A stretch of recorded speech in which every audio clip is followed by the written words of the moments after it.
બધા દેવો ગયા બ્રહ્માજી પાસે, મહારાજ રક્ષા કરો રક્ષા કરો. શું થયું? અરે યજ્ઞમાં ગયા હતા. ક્યાં? કનખલમાં. કોના? દક્ષના યજ્ઞમાં. શું થયું? અરે ઓલો શિવનો ગણ આવ્યો તો અમારા તો હાડકા ભાંગી નાખ્યા, હાથ ભાંગી નાખ્યા, પગ ભાંગી નાખ્યા. તો પણ ગયા શું કામ? જ્યાં હું ન ગયો હોય, મહાદેવ ન ગયા હોય, વિષ્ણુ ન આવ્યા હોય, એ યજ્ઞ નો કહેવાય, એ અધર્મ કહેવાય. તમારે જવાય જ નહીં ત્યાં. પણ હવે ગયા એ ગયા, પણ શું કામ ગયા હતા? કે દક્ષિણા ડબલ દેવાની કીધી હતી. બ્રાહ્મણો તો લોભના માર્યા જાય ને, દક્ષિણા ડબલ મળતી હોય ને તો ગમે અહીંયા પહોંચી જાય, માર ખાવાય પહોંચી જાય. પહોંચી ગયા. હવે હવે તમે દયા કરો, આ હાથ પગ તૂટી ગયા એને કંઈક દયા કરો ને આ યજ્ઞ પાછો ફરીને સજીવન થાય એવું કરો. અને દક્ષનું તો માથું જ હોમાઈ ગયું છે. બ્રહ્માજીએ કહ્યું મહાદેવના કજિયામાં મારે ન પડાય, હાલો હું તમારી હારે આવું, માફી મગાવું, પણ તમારે બધાને માફી માગવાની તૈયારી છે? અરે જેમ કોઈ એમ, હવે મા બાપ તમે કોઈ એમ કરશું. અને આવ્યા બધા કૈલાસમાં. શિવજી બેઠા બેઠા રાહ જોવે છે. નારદજી થોડા આમ છુપાઈને જોઈ રહ્યા છે કે હવે શું તાલ થાય છે, જોઈ તો ખરા. હર હર મહાદેવ શંભો, ઓમ નમઃ શિવાય, અહલ્લેખ, આમ બોલતા બોલતા બધા દેવો બ્રહ્માજીને આગળ ધરીને આવ્યા અને શિવની સ્તુતિ કરી. જાને ત્વામ ઈશમ વિશ્વસ્ય જગતો યોનિ બીજયોહો, તમે તો સમગ્ર જગતનું કારણ છો, સમગ્ર જગતના સ્વામી છો. હું તમારી શું પ્રાર્થના કરું? બ્રહ્માજીની પ્રાર્થનાથી મહાદેવ રાજી થયા. બોલો બ્રહ્માજી કેમ આવ્યા છો આ દેવતાઓને લઈને? મહારાજ તમારા શિવ ગણે યજ્ઞનો ભંગ કર્યો છે, તો પાછો યજ્ઞ ભંગ ફરી પાછો સજીવન થાય બધું. અને યજ્ઞનો જે અધિપતિ હતો દક્ષ, એનું માથું હમાઈ ગયું છે, તો તમે આવીને એને સજીવન કરો. મહારાજ દયા કરો, આપ દેવતાઓને રાજી કરો. એટલા મહાદેવે કહ્યું મારે મન કોઈ મારોય નથી, પારકોય નથી, ચાલો હું આવું છું. આને મહાદેવ કહેવાય, આશુતોષ કહેવાય. ઘડીમાં રાજી થઈ જાય અને ઘડીમાં ગુસ્સોય કરી નાખે. આશુતોષ ભગવાન શિવજી ત્યાં આવ્યા. યજ્ઞ કુંડમાં આવીને જોયું બધું રમણ ભમણ થઈ ગયેલું. શિવજીએ જેના હાથ પગ ભાંગી ગયા હતા એ નવા નખાવી દીધા, બધાના ઓપરેશન કરી દીધા. પણ યજમાનનું માથું હમાઈ ગયું હતું, એ ક્યાંથી લાવવું? તો કે એલા આ તો બોકડો હોમવાની જગ્યાએ આ યજમાનનું માથું કોણે હોમ્યું? કે તમારા વીરભદ્રે. તો મારા સેવકે હોમી દીધું હોય તો હવે મારે એને બોકડાનું માથું નાખી દેવું પડે. લાવો બોકડાનું માથું લઈ આવો. અને બોકડાનું જે માથું બાકી હતું હોમવાનું, એ લાવીને દક્ષ પ્રજાપતિના ધડ સાથે જોઈન્ટ કરી મંત્ર જપી અને એને બેઠો કર્યો. અને હવે દક્ષ પ્રજાપતિએ શિવની પ્રાર્થના કરીને માફી માગી. તમામ દેવી દેવતાઓએ માફી માગી. પાછો યજ્ઞ શરૂ થયો. પણ આ કજિયાના કારણે હે વિદુરજી, સતીનો વંશ શિવને ત્યાં નહોતો રહ્યો. પછી તો થોડુંક અધર્મ સર્ગનું વર્ણન આવે છે. અધર્મ સર્ગમાં બ્રહ્માજીના પીઠમાંથી અધર્મનો જન્મ થયો. એણે એક મૃષા નામની કન્યા સાથે લગ્ન કર્યા. એને ત્યાં દંભ અને માયાનો જન્મ થયો. પાછા એમણે લગ્ન કર્યા અને નિવૃત્તિને ખોળે લીધી, કારણ કે એને પ્રજા નહોતી થઈ એટલે બીજાને ખોળે લે ને, એમ ખોળે લીધી નિવૃત્તિને. ત્યારે એને ત્યાં લોભ અને નિકૃતિનો જન્મ થયો. અને લોભ અને નિકૃતિ પાછા પતિ પત્ની થયા. એને ત્યાં ક્રોધ અને હિંસાનો જન્મ થયો. અને ક્રોધ અને હિંસા પણ પતિ પત્ની બન્યા. ને એને ત્યાં દુરુક્તિ અને કલી નામના પુત્ર પુત્રીનો જન્મ થયો. એ બે પાછા પતિ પત્ની બન્યા. એને ભય અને મૃત્યુનો જન્મ થયો. અને ભય અને મૃત્યુ પતિ પત્ની બન્યા ત્યારે યાતના અને નરક નામના પુત્ર પુત્રીનો જન્મ થયો.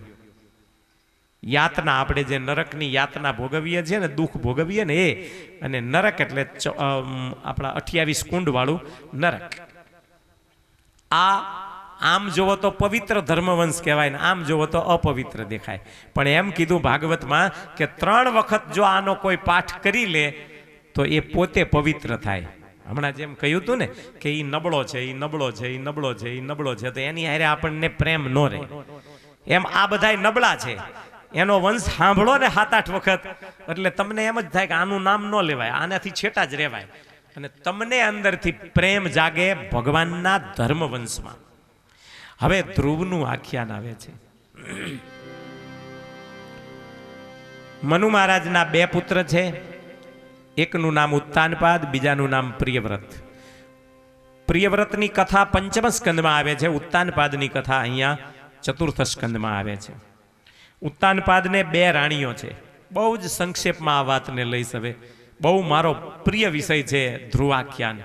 બહુ મોજ આવે, બહુ મોજ આવે. પણ હવે આપણે બીજી કથામાં ધ્રુવજીને ન્યાય દેશું. ઉત્તાનપાદની 2 રાણીઓ, એકનું નામ સુનીતિ, બીજાનું નામ સુરુચિ. પહેલી સુનીતિ સાથે લગ્ન થયા છે, બીજા સુરુચિ સાથે થયા છે. આ એક જીવની કથા છે. હું ને તમે બધાય આમાં આવી જઈએ. અમે ત્યાગી છીએ તોય અમારે 2 કન્યાઓ સાથે લગ્ન થયેલા છે. તમે ગ્રહસ્થ છો, તમારે 2 કન્યાઓ સાથે લગ્ન થયેલા છે. પહેલું સુનીતિ સાથે, બીજું સુરુચિ સાથે. એક રુચિ પ્રમાણે ખાવું, પીવું, હરવું, ફરવું, બોલવું, એનું નામ સુરુચિ નામની કન્યા સાથે લગ્ન. અને એક નીતિ પ્રમાણે ચાલવું, નીતિ પ્રમાણે ખાવું, નીતિ પ્રમાણે રહેવું, નીતિ પ્રમાણે કમાવું, એનું નામ છે સુનીતિ સાથે લગ્ન. જેનું સુનીતિ સાથે લગ્ન થાય તો એને ત્યાં એક ધ્રુવ નામનો પુત્ર જન્મે. ધ્રુવ એટલે અવિચળ. જે લક્ષ્મી મળે એ કાયમ રહેનારી મળે.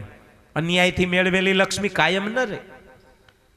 માટે જો નીતિપૂર્વક કમાશો તો કાયમ તમારે ત્યાં લક્ષ્મીજીનો વાસ રહેશે.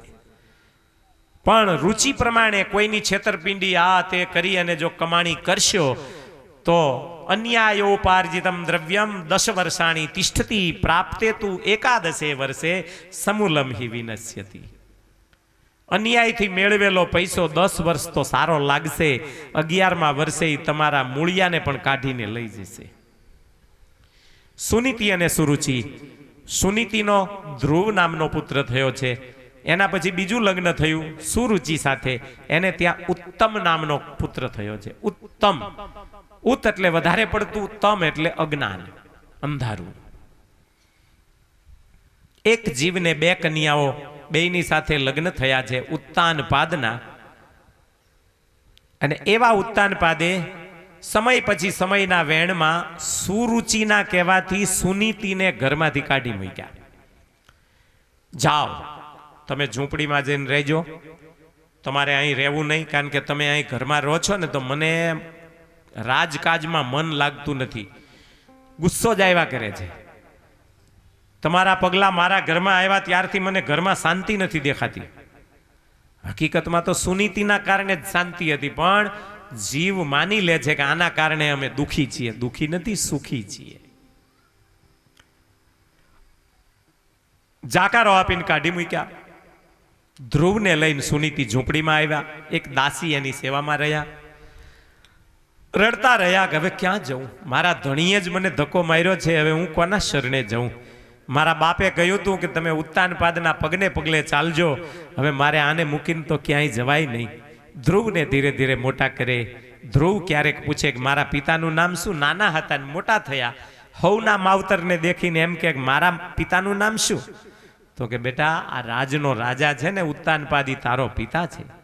તો માં આપણે રાજમાં કેમ નથી રહેતા ને અહીંયા રહીએ છીએ? બેટા તારા પિતાને બહુ મોટી જવાબદારી હોય ને, એટલે આપણે ત્યાં જઈએ તો દખલ થાય.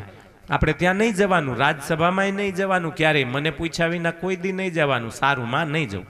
પણ નાનું બાળકને ઈચ્છા થઈ ગઈ, એકવાર રાજગાદીએ બેસવાની ઈચ્છા કરી. એનો બીજો ભાઈ ઉત્તમ પિતાના ખોળામાં બેઠો રમતો તો ધ્રુવજીએ જઈને માગણી કરી, પિતાજી મને તમારા ખોળામાં ઘડીક તેડો ને. અને ઉત્તાનપાદે લાંબા હાથે કર્યા કે આખરે મારું જ સંતાન છે ને. પણ એની જે સ્વૈકમાં હતી સુરુચિ, એણે ડોળા કાઢીને કીધું કે નહીં, એ સ્વૈકના છોકરાને નહીં લેવાનો. અને ધ્રુવને તેડ્યા નહીં. બીજી વાર લાંબા હાથ કર્યા એટલે સુરુચિએ કીધું તારે આ ગાદી ઉપર બેસવું છે, તારા બાપના ખોળામાં બેસવું છે.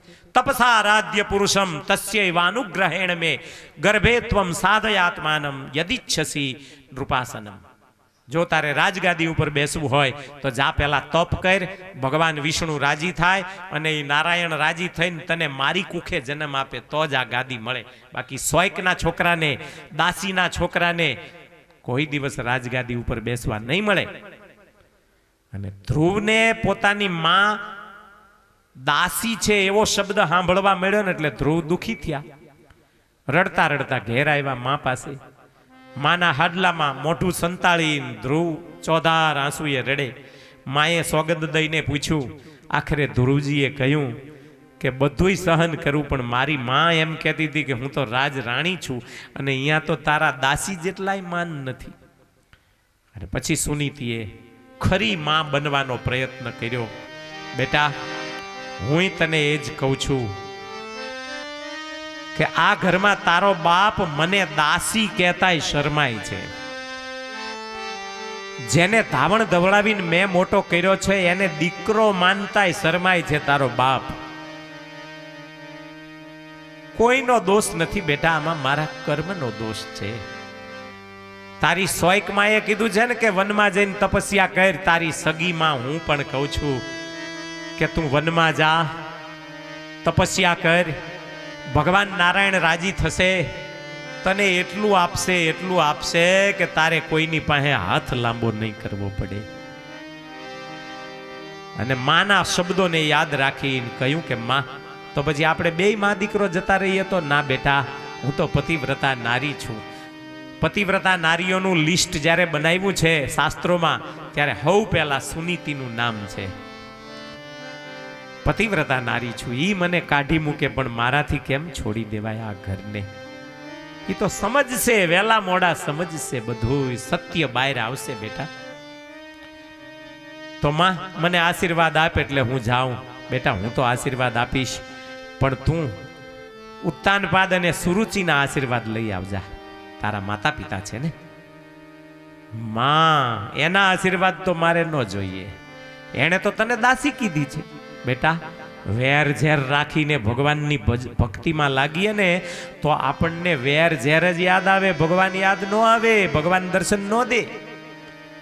પણ માં હું જઉં ને મને આશીર્વાદ આપે ખરા? આપશે. જા, તારો દિલનો ભાવ સાચો હશે તો હું કહું છું કે તને આશીર્વાદ આપશે. અને માએ વેર ઝેર ભૂલાડવા માટે ધન માતા ધ્રુવતણી કયા જેણે કઠણ વચનજી, રાજ સાજ સુખ પર હરીન વેગે ચાલિયા વનજી. આશીર્વાદ લેવા મોકલા. ધ્રુવ દંડવત કરવા લાગ્યા. સુરુચિએ કીધું કે હવે તમે ન બોલતા, હવે હું એને 2 તમાચા મારી દઈશ. ધ્રુવજીએ ઊભા થઈને કહ્યું, માં, તમે જેમ કહ્યું ને વનમાં જઈને તપસ્યા કર તો મારી કુખે જન્મ મળે ને પછી તને રાજગાદી મળે. મારી માએ પણ મને એમ જ કહ્યું છે કે તું વનમાં જઈને ભગવાનની ભક્તિ કરી લે બેટા, આ સંસારમાં કાંઈ નથી. એટલે હું ભક્તિ કરવા જાઉં છું વનમાં, મને આશીર્વાદ આપો, હું આશીર્વાદ લેવા આવ્યો છું. સુરુચિને થયું કે આને આશીર્વાદ આપી દો, જાય તો ન રહે વાંસ ને ન બગડે વાંસુડી, જાવા જ દો આને. 2 જણાએ 4 હાથ મૂકી દીધા માથે. જા બેટા, ભગવાન નારાયણ તારા ઉપર રાજી થઈને તને દર્શન દેશે. ઉપર છલ્લા પણ આશીર્વાદ અંદરથી મળી ગયા. ધ્રુવને ધ્રુસકું મુકાઈ ગયું. મને એમ હતું કે તમે મને આશીર્વાદ નહીં દો, પણ મારી માં કહેતી હતી હો કે ઈ નહીં એવું રાખે અને તને આશીર્વાદ આપશે. આશીર્વાદ લઈને ઘેર આવ્યા. માને કહ્યું આપી દીધા આશીર્વાદો, હવે તું આશીર્વાદ આપ. અને માં સુનીતિએ પણ આશીર્વાદ આપી ધ્રુવને મસ્તક સૂંઘ્યું, પીઠ ઉપર હાથ ફેરવ્યો, વારે વારે ગાલે બકી ભરી અને દીકરાને બહુ વહાલ કરીને કહ્યું કે બેટા, જંગલમાં જવાના દિવસો તો અમારા 60 વર્ષે છે, પણ તને નાના બાળ ઉંમરમાં 5 વર્ષની ઉંમરમાં તને મોકલતા મારો જીવ નથી હાલતો. જા, મારા આશીર્વાદ છે, 6 મહિનામાં ભગવાન તને મળશે. અને ધ્રુવજી હવે નીકળ્યા ઘર છોડીને જંગલમાં. માં જોતી રહી, ભગવાનને કલ્પના કરીને કહેતી રહે કે હે ભગવાન, કંઈ ન દે ને, તારા દર્શને ન દે તો મારો દીકરો પાછો આપજે બેન, બીજું કાંઈ ન જોઈએ. વચમાં નારદજી મળ્યા. નારદજીના આશીર્વાદ લીધા. જમુના કિનારે જઈ, વૃંદાવન ભૂમિમાં જઈ જમુનાના કિનારે 6 મહિના તપસ્યા કરી. ભૂખ્યા રહ્યા, તરસ્યા રહ્યા, ભાજી પાંદડા ખાધા અને છેવટે શ્વાસ પણ લેવાનો બંધ કર્યો. 6 મહિને ભગવાન દેવતાઓના ગળા રૂંધાવા લાગ્યા ને ત્યારે ધ્રુવજીને દર્શન દેવા પધાર્યા. ભાગવતજી કહે છે કે દર્શન દેવા નહીં તતો ગરુત્મતા ભૃત્ય દ્વિદૃક્ષયાગત. ગરુડ ઉપર બેસીને ભગવાન ગરુડજીના પીઠ ઉપર બેસીને ભગવાન ધ્રુવજીના દર્શન કરવા માટે પધાર્યા. માગો માગો કહી આશીર્વાદ આપ્યા. ધ્રુવજીએ કંઈ માગ્યું નહીં, પણ ભગવાને કીધું હું તારા મનને જાણું છું. જા 36,000 વર્ષ સુધી તારા બાપની રાજગાદી ઉપર તારું શાસન આવશે. નહીં પ્રભુ, હવે હું નથી માગતો, આ તમારા દર્શન થયા એમાં બધું આવી ગયું. ના, ભગવાન કે ત્યાં આના માટે આરાધના કરી હતી ને, એટલે એ મળશે. અને અંતકાળે મારું સ્મરણ કરીને તને અવિચળ ધામ પણ આપીશ. ધ્રુવજી પાછા ભગવાન અદ્રશ્ય થયા, ઘેર આવ્યા, સ્વાગત સન્માન થયું. નારદજીએ ઓલા ઉત્તાનપાદને સમજાવેલો ને, એટલે પસ્તાવો તો બહુ હતો કે ક્યારે ધ્રુવ આવે ને ક્યારે રાજગાદી દઈ દઉં. 6 મહિનામાં ધ્રુવજી આવ્યા, સુરુચિના ચરણમાં જઈને વંદન કર્યા. માં, તારી કૃપાથી મને ભગવાન મળ્યા, તારી કૃપાથી હું બહુ સુખી થઈ ગયો. સુરુચિએ એને બાથમાં ઘાલીને ભેટીને કહ્યું, બેટા જે થયું તે મારા અપરાધને ભૂલી જજે. પછી તો સુરુચિ માતા અને સુનીતિ માતાને સાથે લઈને ઉત્તાનપાદ ધ્રુવને હાથી ઉપર બેસાડી ઘેર લઈ આવ્યા. રાજગાદીએ અભિષેક કર્યો. ઉત્તાનપાદે ઘરનો ત્યાગ કર્યો. આ ધ્રુવજીની કથા નારદજીએ પ્રચેતાની સભામાં કહેલી. મહારાજે પ્રચેતા કોણ હતા? વિદુરજીએ પ્રચેતા કોણ હતા એ પૂછ્યું, એટલે સરસ મજાનો પ્રચેતાનો ઇતિહાસ બતાવવાની શરૂઆત કરી મૈત્રેય ઋષિએ. ધ્રુવજી પોતાના ભાઈનો મોહ ન છોડી અને કુબેર સાથે લડાઈ કરી કુબેરને ખૂબ હેરાન કર્યા. ત્યારે મનુ મહારાજે આવીને સમાધાન કરાવ્યું. સમાધાનમાં ધ્રુવજીએ અહંકાર અને રાગ દ્વેષનો ત્યાગ કર્યો. ત્યારે કુબેરે આશીર્વાદ આપ્યા અને અખંડ ભગવાનની સ્મૃતિ થાય એવું વરદાન ધ્રુવજીએ માંગ્યું. અખંડ સ્મૃતિ રહેવા લાગી. ધ્રુવજીએ 2 લગ્ન કર્યા હતા, ઈલા અને ભ્રમી, 2 કન્યાઓ સાથે. એમાં ઈલાને ત્યાં 2 પુત્રોનો જન્મ થયો છે, એક કલ્પ અને બીજો વત્સર. ભ્રમીને ત્યાં એકનો જન્મ થયો છે, એનું નામ છે ઉત્કલ. ઉત્કલ ભગવાનની ભક્તિમાં જ લાગેલો, એને સંસારમાં મન દીધું જ નહીં. પણ વત્સર ગાદી ઉપર આવેલો. પછી તો ધ્રુવજીને વૈરાગ્ય જાગ્યો અને ગંગા કિનારે તપસ્યા કરવા ઋષિકેશમાં ગયા. ગંગાજીના કિનારે તપસ્યા કરતા ભગવાનનું વિમાન તેડવા આવ્યું. ધ્રુવજી વિમાનમાં કાળ ઉપર પગ દઈને બેઠા અને ભગવાનના ધામમાં, અવિચળ ધામમાં ગયા, જેને અત્યારે આપણે ધ્રુવનો તારો કહીએ છીએ. એ આ લોકનો નથી હો, બહુ દૂરનો તારો છે, જ્યાં દેવતાઓ પણ જઈ ન શકે, સપ્તર્ષિઓ પણ જઈ ન શકે એવું એ અવિચળ સ્થાન છે. ત્યાં ધ્રુવજી ગયા. માતા સુનીતિને પણ એવી જ સદગતિ પ્રાપ્ત થઈ. અને આ પ્રચેતાઓની સભામાં જ્યારે નારદજીએ ચર્ચા કરી, 3 શ્લોકમાં નારદજીએ પ્રચેતાઓને ધ્રુવનું આખ્યાન સંભળાવ્યું. એ પ્રચેતાઓ આ ધ્રુવજીના વંશમાં જ જન્મેલા હતા. ધ્રુવના દીકરા વત્સર, વત્સરના દીકરા એમના વંશમાં થયા છે ગય રાજા. ગયના વંશમાં શિબી રાજા થયા. શિબીના વંશમાં, જેને સત્યને માટે થઈ અને ઓલા હોલા ને બચાવવા ઇન્દ્રને, બાજને પોતાનું શરીર આપી દીધેલું એ શિબી. શિબીના વંશમાં ગય, ગયના વંશમાં અંગ અને અંગના વંશમાં વેન રાજા થયા. વેન દુષ્ટ હતા. અંગ રાજાએ ઘરનો ત્યાગ કર્યો. વેન ગાદી ઉપર આવ્યા. બ્રાહ્મણોના બેસાડવાથી અભિષેક થયો, પણ વેને પોતાની દુષ્ટતા ન મૂકી, એટલે બ્રાહ્મણોએ શ્રાપ આપી અને વેનનો બાળીને ભસ્મ કરી એનો કાળ પૂરો કર્યો. પણ વેનનું શરીર પડેલું સુનીતા માતાએ એને સંઘરીને તેલના ટાંકામાં મૂક્યું. રાજ વગર ચાલે નહીં. રાજા ન હોય તો પ્રજા સુખી ન રહી શકે. ચારે બાજુ ચોર લૂંટારાનો ભય થયો. ત્યારે બ્રાહ્મણો બધા ભેગા થઈ સુનીતા પાસે આવ્યા અને કહ્યું કે તમારા પુત્રનું જે શરીર અમે બાળી દીધું છે એ તમે ટાંકામાં મૂકી રાખ્યું છે તેલમાં, તો એ અમને આપો, અમે એક રાજાને ઉત્પન્ન કરીએ અંદરથી. અને બધા બ્રાહ્મણોએ મંથન કરતા કરતા પહેલા કેડથી હેઠેના ભાગે મંથન કરતા નિષાદ નામનો પુત્ર જન્મ્યો, જે પાપરૂપ હતો. બધાય પાપ અંદરથી નીકળી ગયા, પછી પુણ્યશાળી શરીર થયું. અને એ પુણ્યશાળી શરીરના બાહુનું મંથન કરતા જમણા ભાગમાંથી પુત્રનો જન્મ થયો. ડાબા હાથમાંથી, ડાબા બાહુમાંથી પુત્રીનો જન્મ થયો. સાક્ષાત ભગવાન પૃથુ અને અર્ચના દેવીનો જન્મ થયો. બોલીએ પૃથુ સ્વરૂપ ભગવાન કી જય. આમ પૃથુ અને અર્ચિસ દેવીનો જન્મ થયો. દેવોએ, બ્રાહ્મણોએ, માગધોએ બધાએ સ્તુતિ કરી. પૃથુ ભગવાન પાસે પ્રજા આવીને માગણી કરે છે કે અમારી ભૂખને શાંત કરો. ત્યારે ભગવાને પૃથ્વીને રસકસ વગરની જોઈને આ પૃથ્વીનો જ દંડ કરવા જેવો છે અને હાથમાં ધનુષ બાણ લઈ પૃથ્વીને મારવા લીધી. ગાયનું રૂપ લઈ પૃથ્વી ભાગવા લાગી. પૃથુ ભગવાને એમ કહ્યું કે તું ગમે ત્યાં જઈશ ને તોય હું તારા તલ તલ જેવડા કટકા કરી તારા માંસના લોચાથી મારી પ્રજાને ભોજન કરાવીશ. પણ તમે પછી તમારી પ્રજાને ક્યાં રાખશો? હું પૃથ્વી મરી જાઉં તો હું મારા ધનુષની અણી ઉપર બીજી એક પૃથ્વી બનાવીશ અને એમાં મારી પ્રજાને રાખીશ. તારો મારે કોઈ એવો ગરજનો ભાવ નથી. પૃથ્વી સમજી ગઈ કે આ તો ભગવાન છે અને મને મારી નાખશે, એટલે માફી માંગી તો કહ્યું કે આ રસકસ ક્યાં ગયા? કે એ બધા દુષ્ટોએ ખેંચી લીધા છે અને યજ્ઞ માટે મેં બધા બીજ સંગ્રહ કરી લીધા છે. હવે તમે મારું દોહન કરો, હું ગાય રૂપે થઉં, તમે વાછડાની કલ્પના કરો અને દોહન કરો.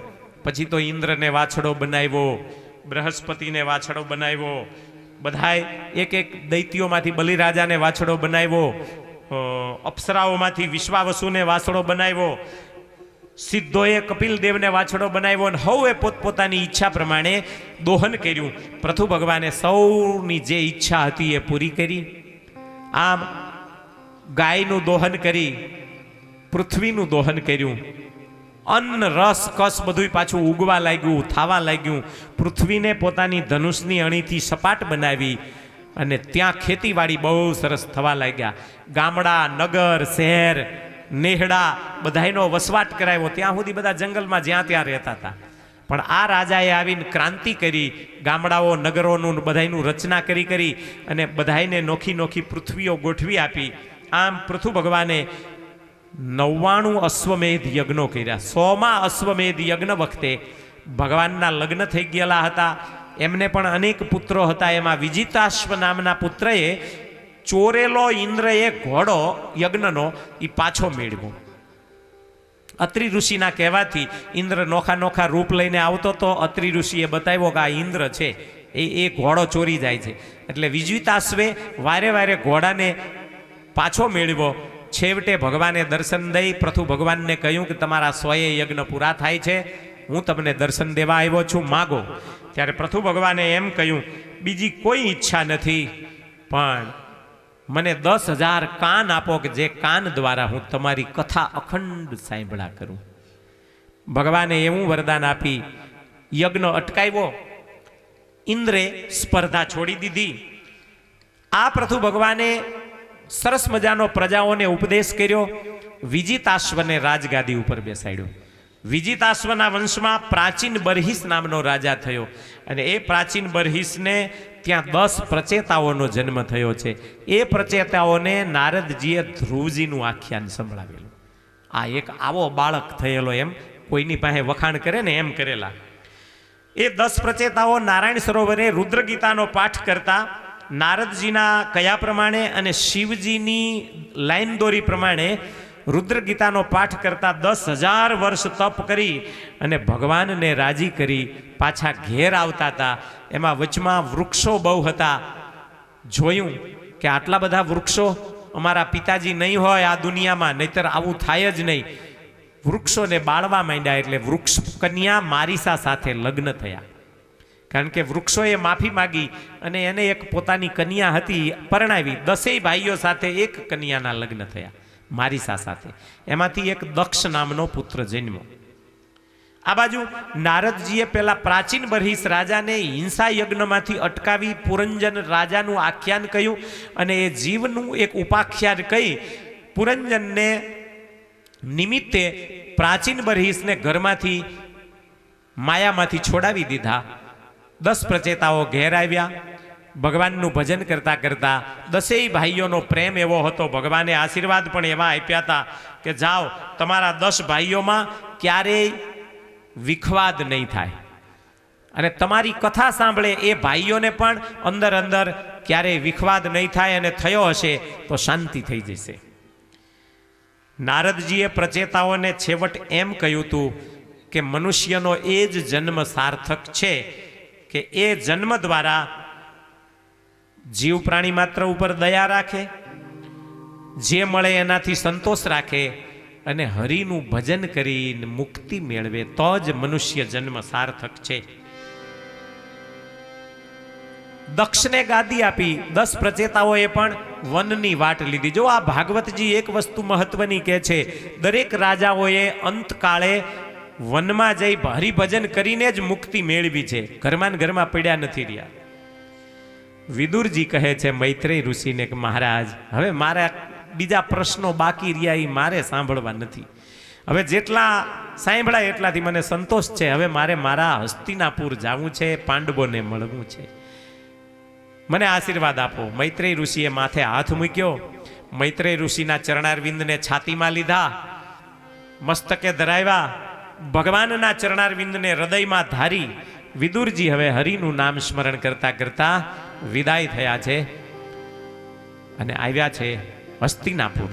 એની કથા આપણે આગળ સાંભળી લીધી છે. અહીંયા ચતુર્થ સ્કંદની સમાપ્તિ કરી છે. ઇતિ શ્રીમદ ભાગવતે મહાપુરાણે અષ્ટાદશ સાહસ્ર્યામ વૈયાસિક્યામ પારમહંસ્યામ સંહિતાયામ સમાપ્તોયમ ચતુર્થ સ્કંદઃ. ઓમ તત્સત શ્રી હરિ કૃષ્ણાર્પણમસ્તુ.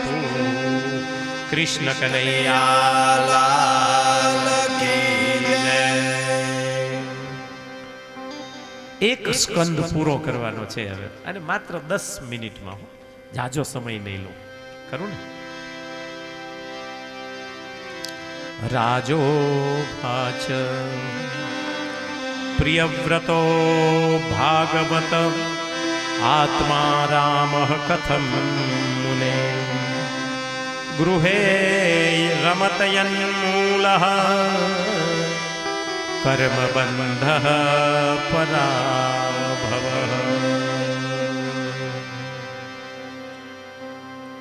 પરીક્ષિત મહારાજાએ પંચમ સ્કંદના પ્રારંભમાં પ્રશ્ન કર્યો છે, મહારાજ, મનુ મહારાજના 2 પુત્ર, એમાં ઉત્તાનપાદની કથા તો વિસ્તારથી સાંભળી. પ્રિયવ્રત રાજા હતા, ઘરમાં રહ્યા હતા, સંસારી હતા, તો પછી આત્મારામ રહી બ્રહ્મ સ્થિતિને કેમ પામ્યા? ઘરમાંય રહેવું અને સંસાર બાધ ન કરે એવું તો કેમ બની શકે? કોલસાની ખાણમાં રહેવું અને કોલસાનો ડાઘ ન લાગે એવી આ પ્રક્રિયા કહેવાય બાપજી. તો ખરેખર પ્રિયવ્રત સંસારમાં રહી અને નિર્બાધ કઈ રીતે રહ્યા, મને કથા સંભળાવો. બહુ સરસ પ્રશ્ન. એના ઉત્તરમાં પ્રિયવ્રતનું આખ્યાન કહે છે. પ્રિયવ્રત પ્રથમ સંસાર છોડીને ચાલ્યા ગયેલા, નારદજીના શિષ્ય બનીને ગંધમાદન પર્વતમાં ભક્તિ કરતા હતા. મનુ રાજાએ સમજાવ્યા છતાં ન આવ્યા, એટલે બ્રહ્માજીને બોલાવ્યા કે પિતાજી તમે આવીને સમજાવો તો આ સમજે, નહીં તો છોકરો માનશે નહીં. અને બ્રહ્માજી હંસ ઉપર બેસીને આવ્યા. બ્રહ્માજીએ સમજાવ્યા કે બેટા, અમે ભગવાનની આજ્ઞામાં રહીએ છીએ, તો તારે પણ આજ્ઞા છે કે ભગવાનની ઈચ્છા છે સંસારની વૃદ્ધિ થાય, તો અમારી જેમ તું પણ સંસારની વૃદ્ધિ કર. અને પિતામહની ઈચ્છાથી પ્રિયવ્રત માની ગયા. નારદજી ના પાડતા રહ્યા પણ ચાલ્યું નહીં. ઘેર આવ્યા. બરહિસ્મતી નામની કન્યા સાથે લગ્ન કર્યા. વિશ્વકર્માની પુત્રી હતા બરહિસ્મતી. લગ્ન કર્યા પછી 10 સંતાનો, અગ્નિદ્ર, ઇધમજીવ, યજ્ઞબાહુ, મહાવીર, હિરણ્યરેતસ, ધૃતપૃષ્ઠ, સવન, મેધાતિથિ, વિતિહોત્ર, કવિ અને એક કન્યાનો જન્મ થયો છે. એનું નામ છે ઉર્જસ્વતી. ઉર્જસ્વતી શુક્રાચાર્ય સાથે પરણાવેલા, જે દૈત્યોના ગુરુ છે. અને એ ઉર્જસ્વતીને ત્યાં એક કન્યાનો જન્મ થયો, એનું નામ છે દેવયાની, જેને શર્મિષ્ઠા સાથે માથાકૂટ થશે એ કથા 9મા સ્કંદમાં આવશે અને પછી એમાંથી યયાતિ રાજા સાથે લગ્ન થશે. પ્રિયવ્રતને આવી રીતે લગ્ન કર્યા પછી 10 સંતાનો, 1 કન્યાનો જન્મ થયા પછી પ્રિયવ્રતે એવું સરસ મજાનું રાજકાજ કર્યું છે. 10 અબજ વર્ષ સુધી રાજ કર્યું. અરે 11 અબજ વર્ષ સુધી.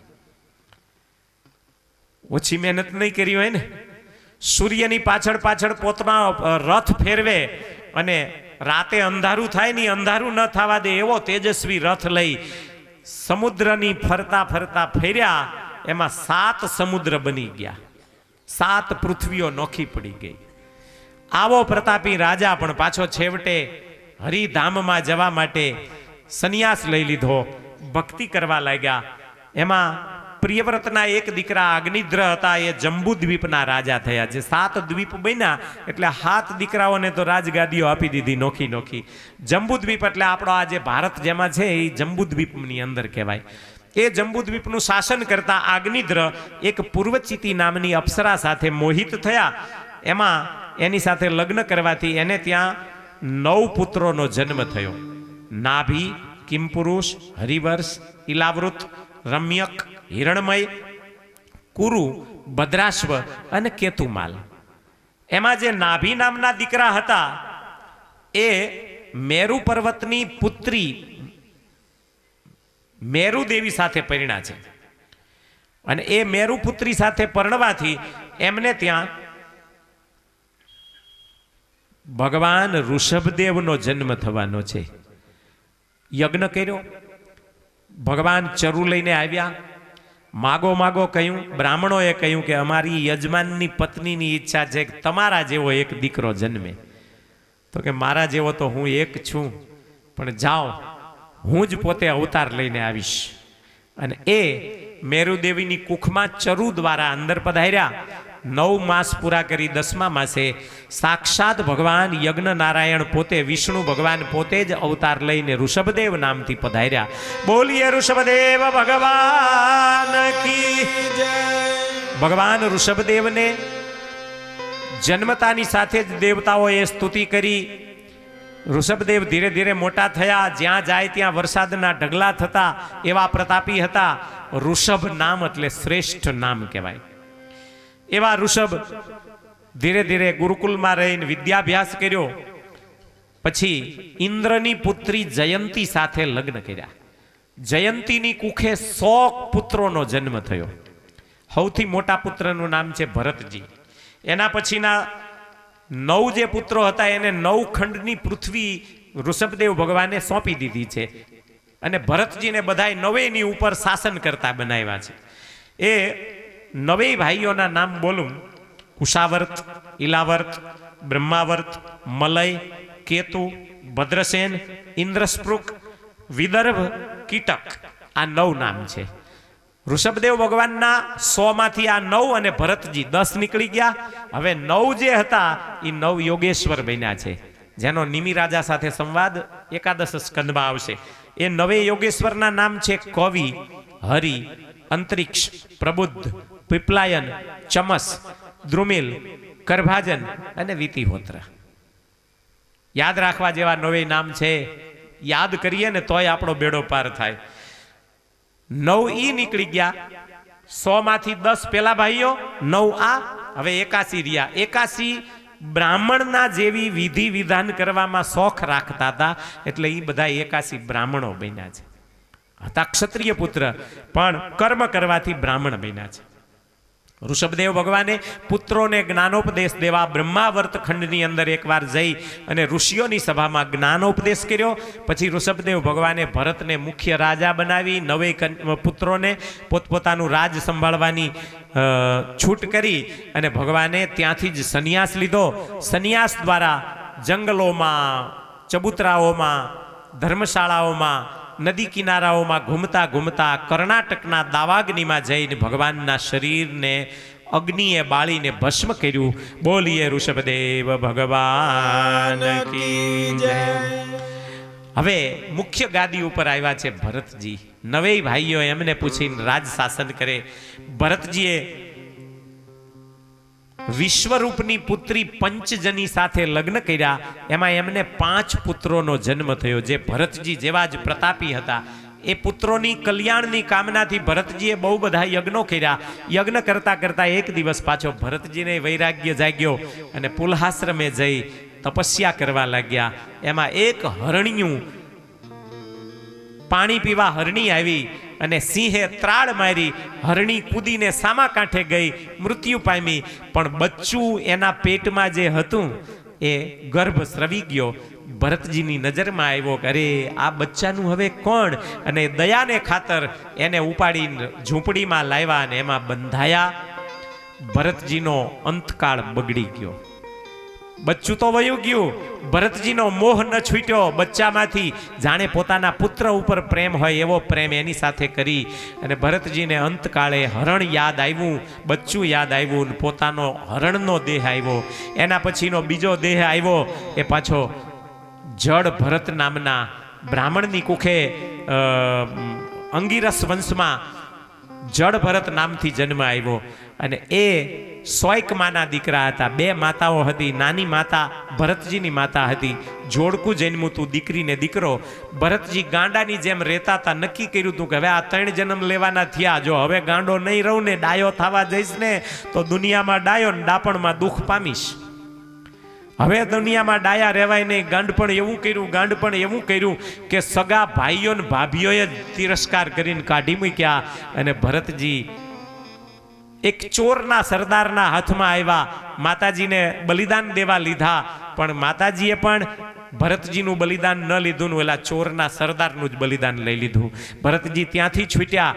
રહુગણ રાજાના પ્રસંગમાં આવ્યા ઇક્ષમતી નદી કિનારે. અને જ્યારે ભરતજીનો રહુગણનો ભેટો થયો ત્યારે એક ભોય ભાંગી પડ્યો હતો. એટલે એક પાલખી ઉપાડનારાની જરૂર હતી ને ભરતજીને પકડેલા. અને ભરતજીના ખભે પાલખી આવી. છતાં પાલખી ઉપાડીને ચાલતા ઓલા કીડી મકોડા દેખાય ને ઠેકડો મારે ને રહુગણના માથામાં દંડો વાગે. અને રહુગણે એમ કહ્યું કે સીધો ચાલ નહીતર તને સજા કરીશ. ત્યારે ભરતજી એમ બોલ્યા છે કે રાજા, તું રાજા છે, અમે પ્રજા છીએ, પણ રાજામાં ને પ્રજામાં કોઈ ફેર નથી. અમે પાલખી ઉપાડી છે ને તું પાલખી ઉપર બેઠો છું, બાકી અમે માંસનો લોચો છીએ ને તું માંસનો લોચો છું. બહુ સરસ જ્ઞાન આપી રહુગણની મુક્તિ કરી દીધી છે. રહુગણે માફી માગી અને છેવટે રહુગણે એમ કહ્યું કે હે ભગવાન, પૃથ્વી ઉપર જે કોઈ જીવ પ્રાણી માત્ર છે એ બધાય ભગવાનના મહાન ભક્તો છે એમ માનીને હું સૌને વંદન કરું છું. પછી તો ભવાટવીનું વર્ણન કર્યું. ભરતજીએ પોતાની ઓળખાણ આપી. નરકના કુંડોનું વર્ણન કર્યું. અને પછી પરીક્ષિત મહારાજની પાસેથી સુખદેવજીએ જ્યારે આવું વર્ણન કર્યું ને ત્યારે પરીક્ષિત બહુ ગભરાયા. એટલે 6ઠા સ્કંદમાં આવે નરકના કુંડમાંથી કેમ છૂટાય એ કથા આવશે. અહીંયા કાળની ગણતરી, 9 ખંડ, 9 પૃથ્વીના ઉપાસ્ય દેવો, છેક ઉપર સત્યલોકથી માંડીને પાતાળ લોકની વર્ણનની રચના, બધું વર્ણન કરીને સુખદેવજી મહારાજે અહીંયા 5મ સ્કંદની સમાપ્તિ કરી છે. ઇતિ શ્રીમદ ભાગવતે મહાપુરાણે અષ્ટાદશ સહસ્ર્યામ વૈયાસિક્યામ પારમહંસ્યામ સંહિતાયામ સમાપ્તોયમ 5મ સ્કંદઃ. ઓમ તત્સત શ્રી હરિકૃષ્ણાર્પણમસ્તુ. કૃષ્ણ કનૈયા લાલ.